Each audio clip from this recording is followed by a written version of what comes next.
Okay, January 18th, Genesis 31:7 through 38:30. Now Jacob dwelt in the land where his father was a stranger, in the land of Canaan. This is the history of Jacob. Jacob, being 17 years old, was feeding the flock with his brothers, and the lad was with the sons of Bilhah and the sons of Zepha, his father's wives. And Joseph brought a bad report of them to his father.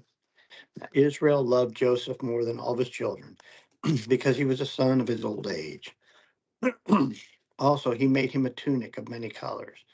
But when the brothers saw that their father loved him more than all the other brothers, they hated him and could not speak peacefully of him. Now Joseph had a dream, and he told it to his brothers, and they hated him even more. So he said to them, "Please hear this dream which I have dreamed. There we were, binding sheaves in the field. Then behold, my sheaf arose and stood upright, and indeed your sheaves stood all around and bowed down to my sheaf." And the brother said to him, "Shall you indeed reign over us? Or shall you indeed have dominion over us?" So they hated him even more for his dreams and for his words. Then he dreamed still another dream and told it to his brothers and said, "Look, I have dreamed another dream. And this time the sun, the moon, and the 11 stars bowed down to me." So he told it to his father and to his brothers. And his father rebuked him and said to him, "What is this dream that you have dreamed? Shall your mother and I and your brothers indeed come and bow down to the earth before you?" And his brothers envied him, but his father kept the matter in mind. Then his brothers went to feed their flocks in Shechem. And Israel said to Joseph, Are not your brothers feeding the flocks in Shechem? Come, I will send you to them." So he said to him, "I am here." Then he said to him, "Please go and see if it is well with your brothers and well with the flocks, and bring back word to me." So he sent him out to the valley of Hebron and went to Shechem.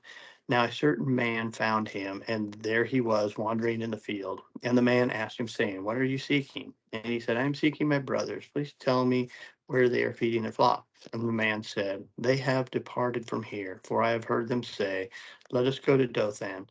So Joseph went after his brothers and found them in Dothan.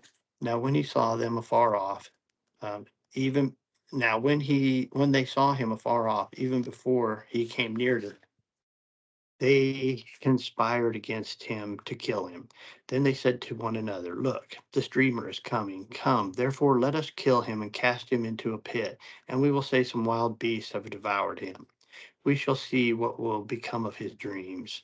But Reuben heard it and delivered him out of their hands and said, "Let us not kill him." And Reuben said to them, "Shed no blood, but cast him into the pit which is in the wilderness, and do not lay a hand on him, that he might deliver him out of their hands and bring him back to his father."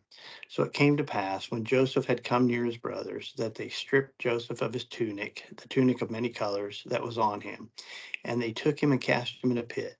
And the pit was empty, and there was no water in it. And they sat down to eat a meal. Then they lifted up their eyes and looked, and there was a company of Ishmaelites coming from Gilead with their camels, bearing spices, balm, and myrrh on their way to carry them down to Egypt. So Judah said to his brothers, "What profit is there if we kill our brother and conceal his blood? Come, let us sell him to the Ishmaelites, and let not our hand be upon him, for he is our brother and our flesh." And his brothers listened. And the Midianite traders passed by. So the brothers pulled Joseph up and lifted him out of the pit and sold him to the Ishmaelites for 20 shekels of silver. And they took Joseph to Egypt. Then Reuben returned to the pit, and indeed Joseph was not in the pit. And he tore his clothes, and he returned to his brothers and said, "The lad is no more, and where shall I go?" So they took Joseph's tunic, killed a kid of the goats, and dipped the tunic in blood. Then they sent the tunic of many colors and brought it to their father and said, "We have found this. Do you know whether it is your son's tunic or not?" And he recognized it. It was his son's tunic. A wild beast has devoured him. Without doubt, Joseph is torn to pieces. Then Jacob tore his clothes, put on sackcloth on his waist, and mourned his son many days. And all of his sons and daughters arose to comfort him, but he refused to be comforted, for he said, "For I shall go down to the grave I shall go down to the grave to my son in mourning." Thus his father wept for him. Now the Midianites had sold him in Egypt to Potiphar, an officer of Pharaoh's captain of the guard. And it came to pass that Judah departed from his brothers and visited a certain Aladamite who was in Herath. And Judah saw a daughter of a certain Canaanite whose name was Shurah, and he married her and went into her. So she conceived and bore a son, and he called his name And she conceived again and bore a son. She called his name Onan. And she conceived yet again and bore a son. She called his name Shelah. And at Shelsbah, when he was at Shelsbah when she bore him. Then Judah took a wife for his firstborn, and her name was Tamar. But Joseph's firstborn, was wicked in the sight of the Lord, and the Lord killed him. And Judah said to Onan, Go into your brother's wife and marry her, and raise up a heir for your brother. But Onan knew that the heir would not be his. And it came to pass that when he went into his brother's wife, that he admitted on the ground, at least he should give a heir to his brother. And the thing which he did displeased the Lord, therefore he killed him also. Then Judah said to Tamar, his daughter in law, Remain a widow in your father's house till my son Shelah is grown. For he said, Lest he also die like his brothers. And Tamar went and dwelt in her father's house. Now in the process of time, the daughter of Shelah, Judah's wife, died, and Judah was comforted and went up to his sheep shearers in Tinan.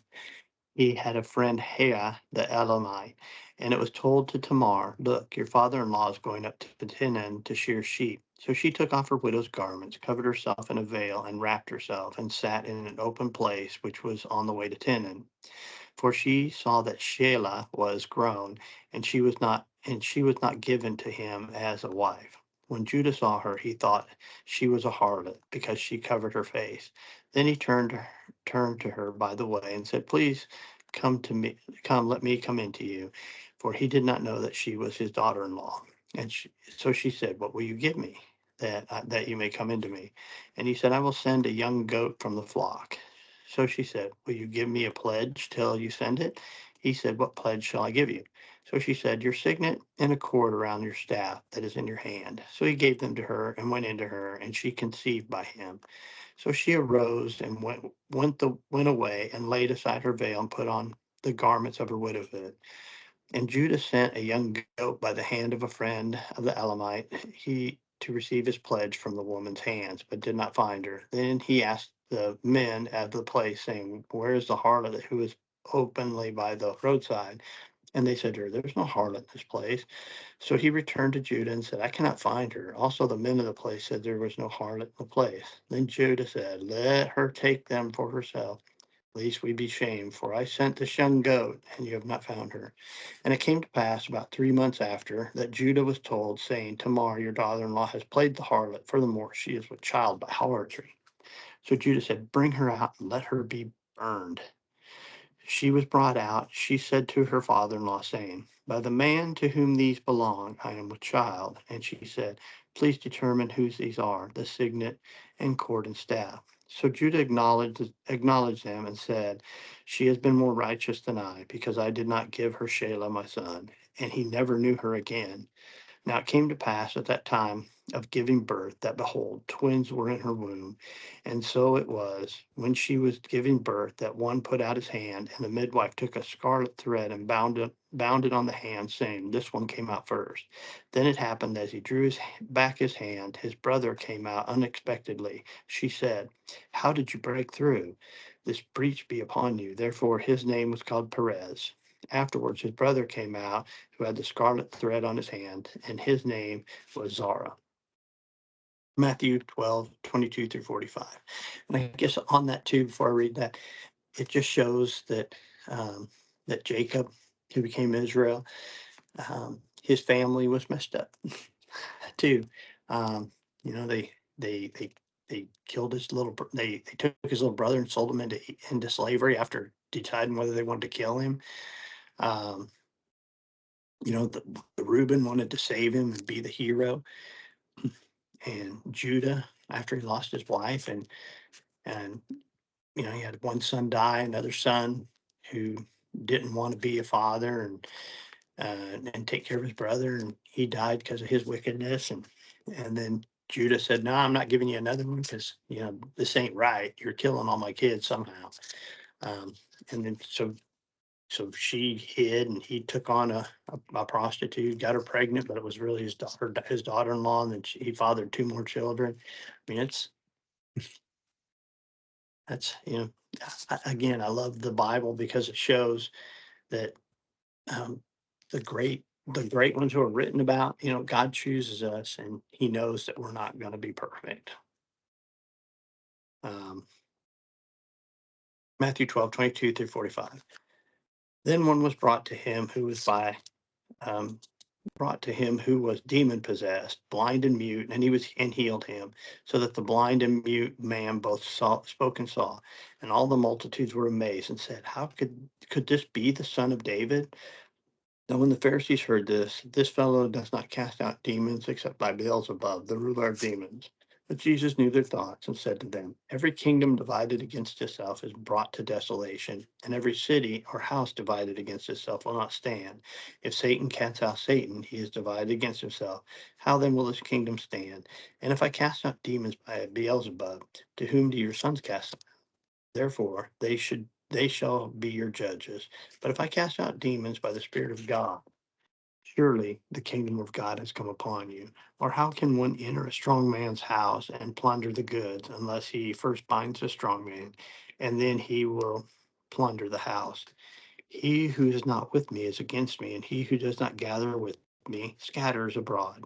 Therefore I say to you, every sin and blasphemy will be forgiven of men, but blasphemy against the Spirit will not be forgiven men. Anyone who speaks a word against the Son of Man, it will be forgiven of him. But whoever speaks against the Holy Spirit will not be forgiven him, either in this age or the age to come. Either make the tree good and its fruit good, or else make the tree bad and its fruit bad.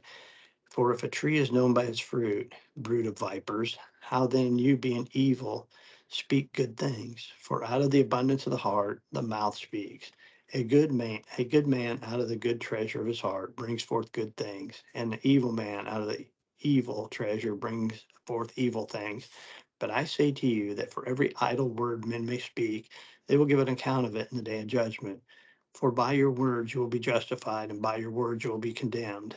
Then some of the scribes and Pharisees answered, saying, "Teacher, we want to see a sign from you." But he answered and said to them, "An evil and adulterous generation seeks after a sign, and no sign will be given except the sign of the prophet Jonah. For as Jonah was 3 days and 3 nights in the belly of a great fish, so will the Son of Man be 3 days and 3 nights in the heart of the earth.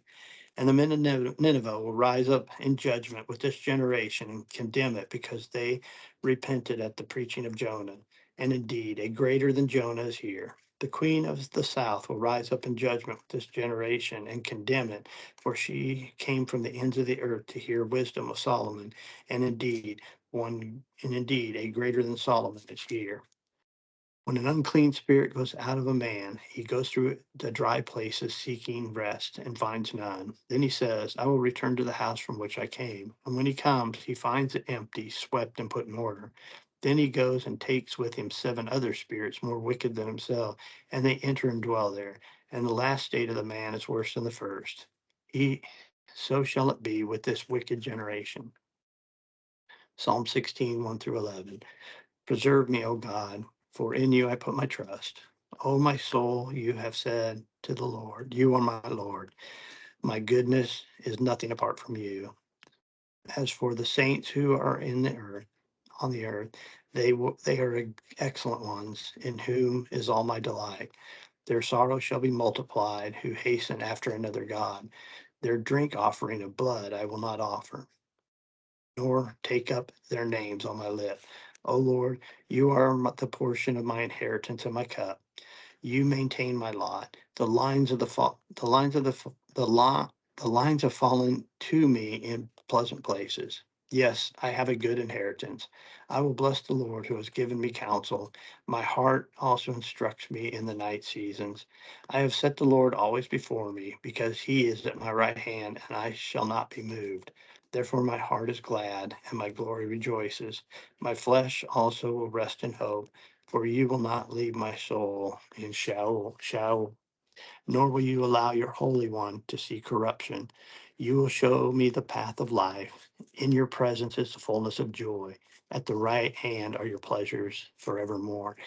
This one's really cool because there's the prophecy of Jesus in there where it says, therefore my heart will be glad, and my flesh, for you will not leave my soul in Sheol, in the grave, nor will you allow your Holy One to see corruption. That was Jesus, because Jesus never decayed because he was rose again after 3 days. And he is the path of life. And in his presence, we find fullness of joy. Proverbs 3:27-32. Do not withhold good from those whom it is due, which is in the power of your hand to do so. Do not say to your neighbor, go and come back, and tomorrow I will give it, when you have it with you. Do not devise evil against your neighbor, for he dwells by you for safety's sake. Do not strive with a man without cause, if he has done you no harm. Do not envy the oppressor, and choose none of his ways. For the perverse person is an abomination to the Lord, but his secret counsel is with the upright. All right. We'll see y'all tomorrow.